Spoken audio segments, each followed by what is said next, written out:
This is actually a very long way to walk just to get on stage. So I don't know about you, I'm still fascinated by Tejas' talk. I want to go home and try all these things myself. But I guess I have to do this first. So I'm going to be talking about something called web monetization. It's a proposed new standard that should hopefully make it easier for creators, developers, etc., to make money on the web. But before I get into that, I want to briefly introduce who I am. So I'm a web developer for as long as I can remember. This is a fairly old photo, but as you can see, I always wear very formal things. And I'm also never far away from a computer, because that's sort of been my passion. I treated computers well, and computers have treated me well. I've been very fortunate. And I think I was very lucky because I grew up in a household where I had access to a computer, and I had fairly early access to an internet connection. And so there's a lot of things I'm grateful for. But one thing in particular is that there were a lot of really smart and really, really dedicated people that built something called the web, and a lot of the underlying technologies that enable that. And that's really what's enabled me to be successful and build a career. And this is the very first website that I made commercially. I got paid in a packet of Magic the Gathering cards. It hasn't aged particularly well, but I was amazed to find that it is still online today. The Flash logo doesn't show up anymore, and frames aren't really in fashion today, but it still works. And as Tim Berners-Lee says, cool URLs don't change. So I'm glad that thing's still online. Maybe I'll give them a free, redesign. But the thing that I want to talk about is, if I'm making a website today, let's say I'm really excited about, whatever topic, blog, or whatever. It's very easy for me to put my content out there. Anyone can do it. Anyone can go rent some server space or even get free server space and put some content out there, or I can upload it to any number of platforms. But if I want to actually make money, I have to go and work with one of the large tech companies or some really large content platform. It's very difficult for me to go completely independent if I want to actually make a living off of my work. It's not impossible, of course, but it is definitely very difficult. And I think what makes it difficult is that there isn't anything native in the web that allows me to make money. It's always like something tacked on. And I'll kind of illustrate what I mean. So let's say I want to make a blog about honey badgers, because I'm just so fascinated with honey badgers. They're the most fascinating animal to me. And so I made a great website, and it explains everything that you need to know. And actually, people really dig my website. And so the traffic's going through the roof. And suddenly Amazon's starting to send me these bills with increasingly large numbers. So, every month I get something like this, and it's like, oh, shoot, this is starting to be expensive. And so now I'm thinking about, well, maybe I can make some money off the website. And so the first thing that a lot of us turn to when we want to monetize our websites is advertising. And so before I know it, my website looks like this. Okay, maybe I'm exaggerating a little bit, okay. Maybe you can find some less obtrusive ads. But there's still issues with ads. Even the ones that are just textual, there's a lot of tracking that goes on.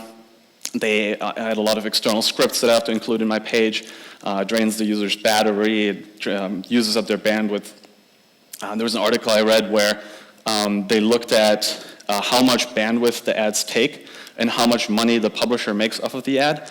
And they noticed that in a lot of cases, the user is paying more for the bandwidth to load the ad than the publisher is making from showing the ad, which seems like there's some room for improvement. Now, of course, you might say, like, okay, well, ads are kind of an old hat anyway. Today, a lot of people are starting to use ad blockers because of all these problems, because they want to protect their privacy. And so we're kind of starting to move more towards like subscription models. So everyone, their grandmother's coming out with a subscription right now. Everyone from Disney to your neighborhood blog is now having a subscription. A lot of independent creators are having subscriptions through Patreon and YouTube and Twitch and other platforms like that. And that's all great, but I think that at some point that gets very overwhelming for the user. Like, I don't know about you, but I go to consume content from probably 100 different people, maybe even more, every month. And so am I really going to have 100 different subscriptions to support all of them? Probably not. Just subscribing and unsubscribing all the time would be a huge headache. And so maybe subscriptions aren't the perfect solution either. And it seems like people feel that way. Like this is from a study where they basically looked at, how many people are actually starting to be overwhelmed by the number of subscriptions. And keep in mind that this survey was before a lot of these other subscriptions like Disney Plus and others even came out.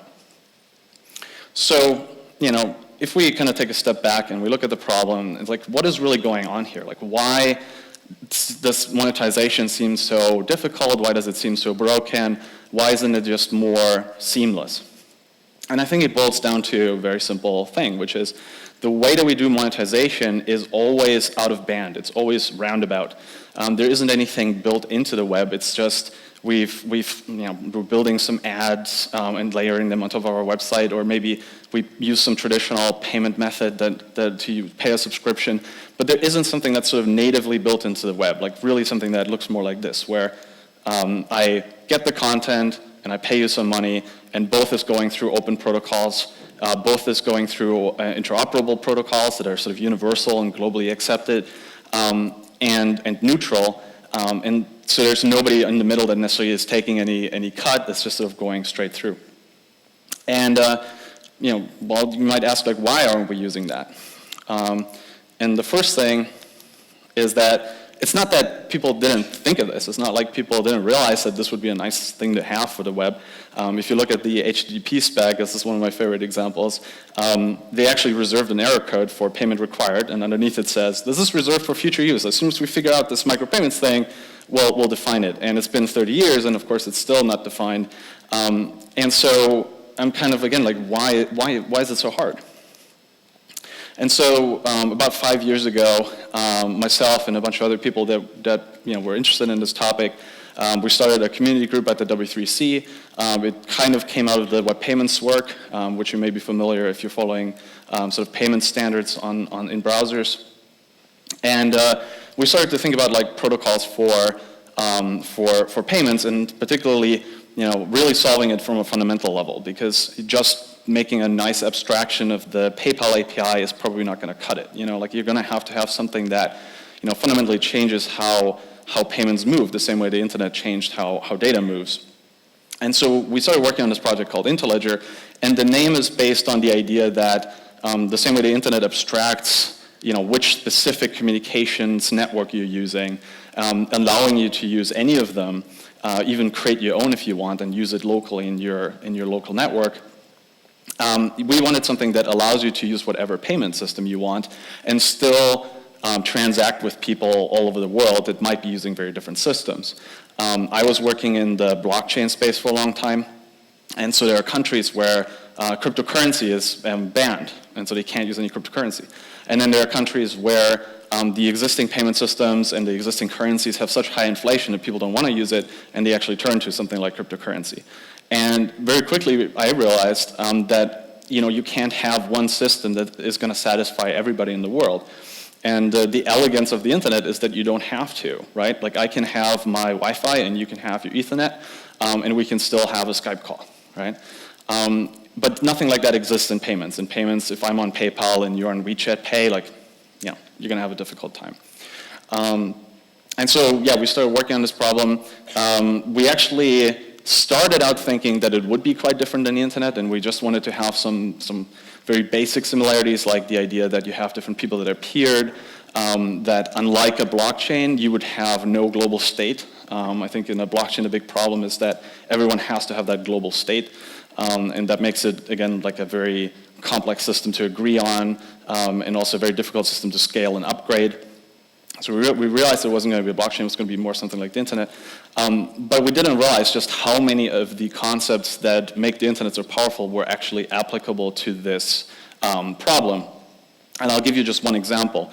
So for a while we were trying to figure out how does a large payment go through the network versus a very small payment. And just to give you a sense of this, the differences in sizes, we wanted to make some of these content payment use cases, like you're reading an article, you probably don't want to pay more than a few cents.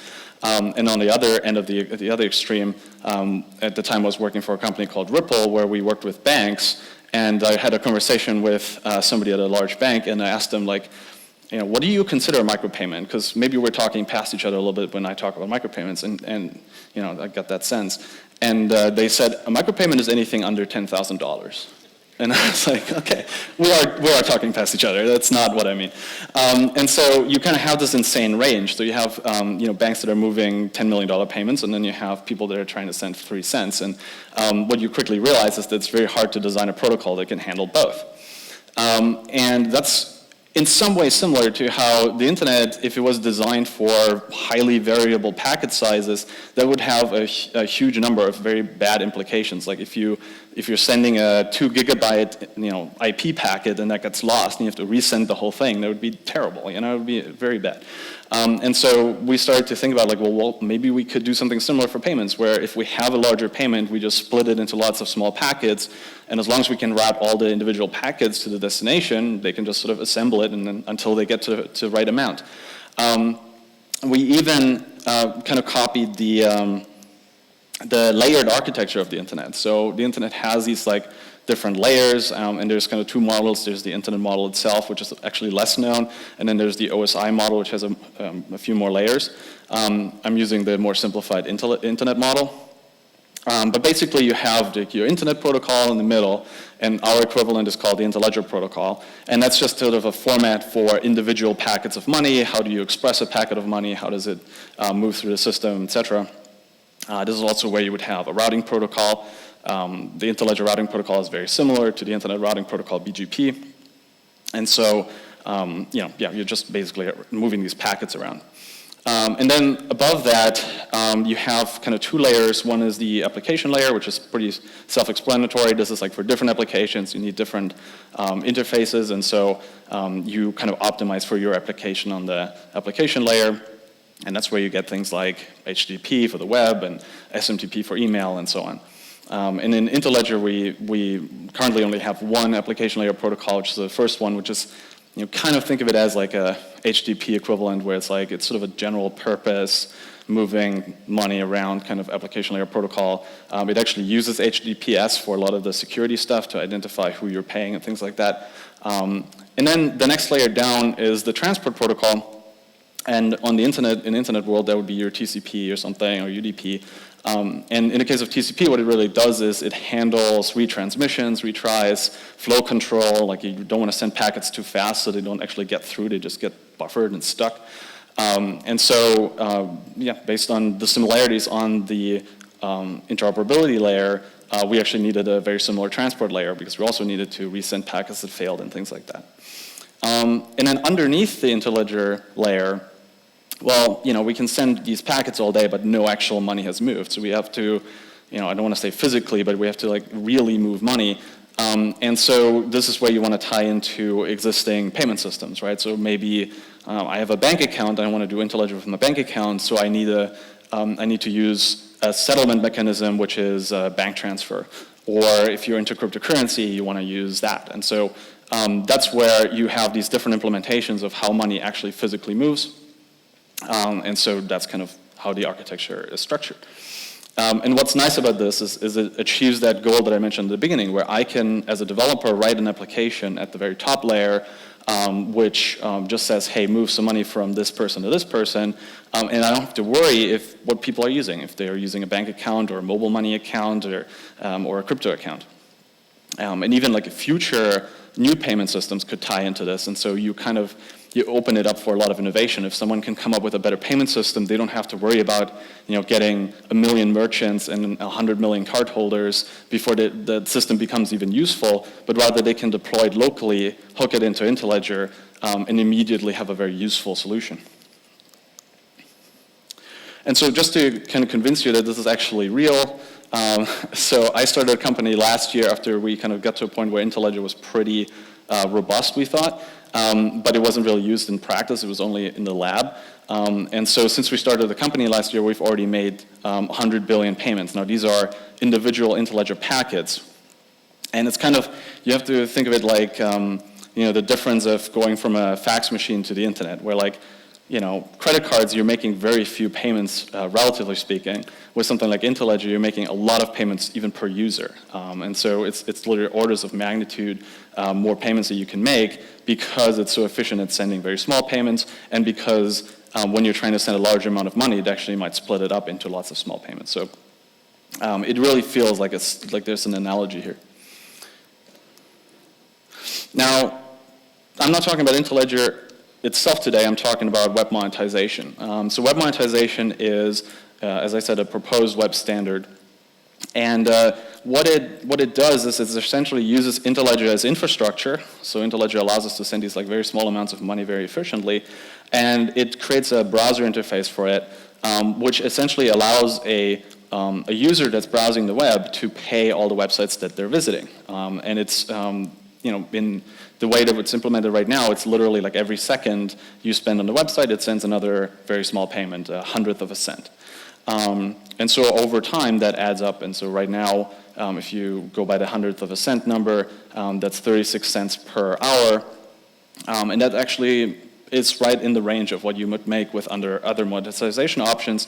And some people make a little bit more, like video sites like YouTube make a little bit more, but others make a lot less. So for example, podcasts, we saw a number from Nielsen where podcasts are making around 1 cent per user hour. So for them, it's like 36 times more money than they would be making off of a user ordinarily. And so what you're seeing here is a screenshot of a browser called Puma. Puma is a browser for iOS and Android. It's a fork of Firefox, and it builds web monetization natively into the browser. And so one of the features that they have that's really neat if you're first trying it out is it adds a little counter in the bottom left. It's probably a little bit small to see, but it shows you in real time as you're paying the website that counter ticks up, which is really cool. And a lot of people look at that and say, wow.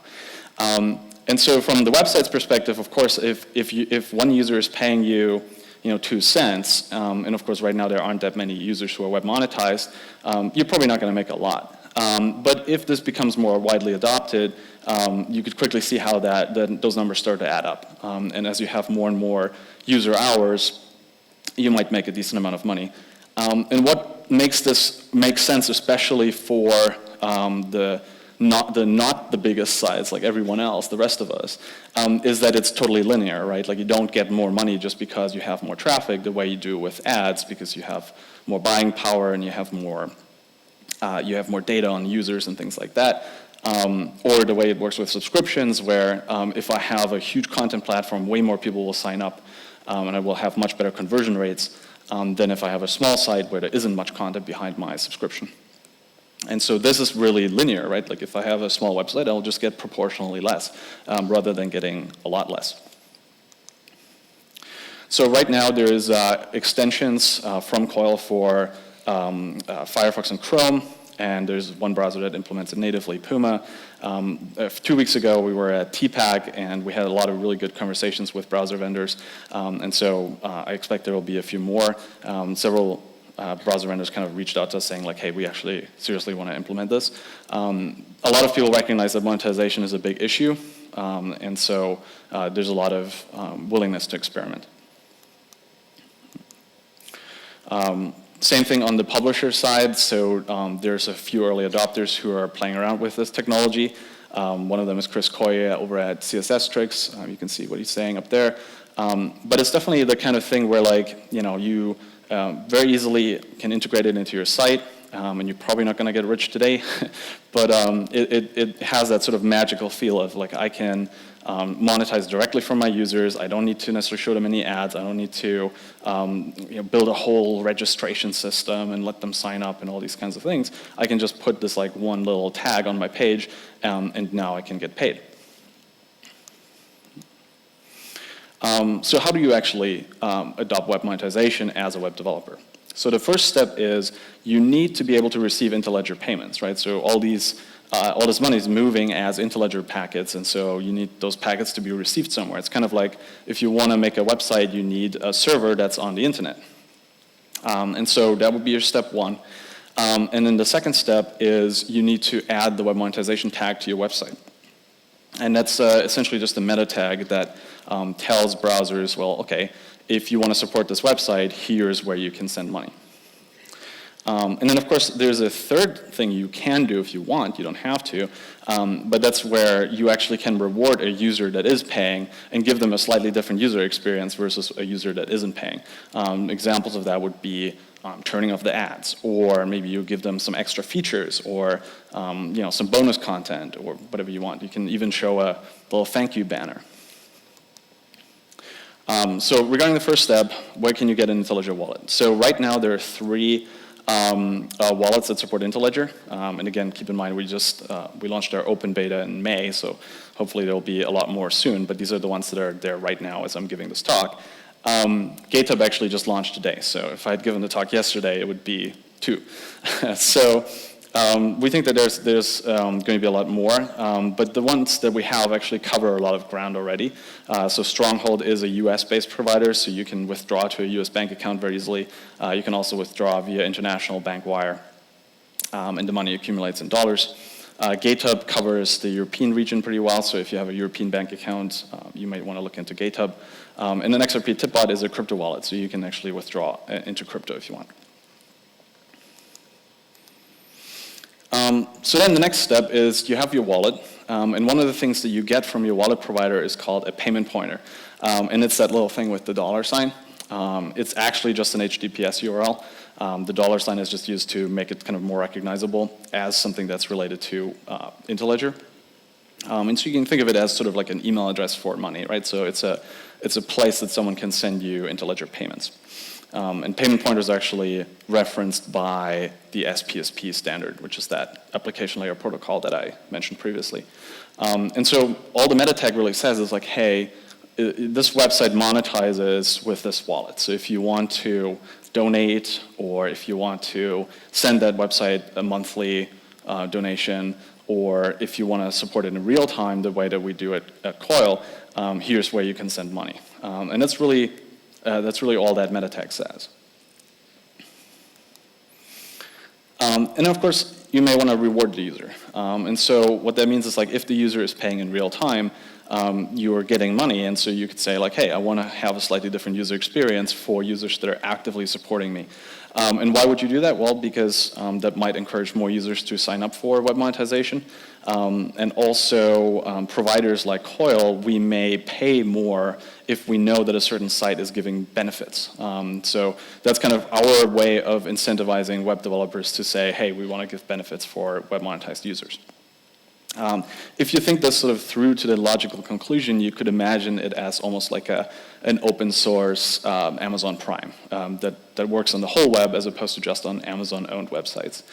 So I get one subscription, I can choose from a variety of providers, and any of them give me the same feature, which is I can go to any website, I'm supporting the website, and the website's giving me a premium experience that might not involve ads, it might protect my privacy better because of that, and it's not going to ask me to pay or get on a subscription.